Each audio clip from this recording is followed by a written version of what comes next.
নমস্কার। আমার লেখা এই কবিতাটির নাম এমন একটি আকাশ। কলমে চম্পক চক্রবর্তী। চাই যে এমন একটি আকাশ, তার নিচে হোক আমার বাস।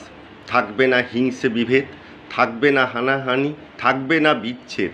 থাকবো আমি আমার ভাবনা নিয়ে, সেটাই হবে না কোলাহল, পড়বে না কারো চোখের জল। চাই যে এমন একটি আকাশ, তার নিচে হোক আমার বাস। সঙ্গী হোক শান্তি সেটাই, ভরে থাকুক ভালোবাসায়। চাই যে আমি এমন একটি আকাশ। জাগ বইয়ে ঠান্ডা বাতাস, সেই বাতাসে না থাকুক বিষ। জাগ মিশে ওই বাতাসে আমার শান্তির নিঃশ্বাস। এমন একটি দিন এসে জাগ ভরিয়ে ভালোবাসা দিয়ে, এমন দিন হোক আমার প্রতিদিন। জাগ কেটে জীবন আনন্দে, আর মনে মনে করে গুঞ্জন। চাই যে এমন একটি আকাশ, তার নিচে হোক আমার বাস।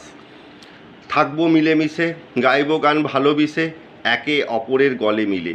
থাকবো সঙ্গী করে নিয়ে বিশ্বাস, চাইগো এমন একটি আকাশ। ওই আকাশের নিচে হোক এমন একটি দেশ, না ঝরুক রক্ত, না হোক যুদ্ধ, পড়শি হোক শান্তি। ভালোবাসার বন্ধনে ভালোবাসার না হোক শেষ। সুখের পরশ দিয়ে দেখবো স্বপ্ন, ভালোবাসার করব গল্প। বিপদ এলে রুখে দাঁড়াবো, সবাই মিলে একসঙ্গে কাটবে প্রহর সুখের ভাবনায়। চাই যে এমন একটি আকাশ, তার নিচে হোক আমার বাস। নমস্কার।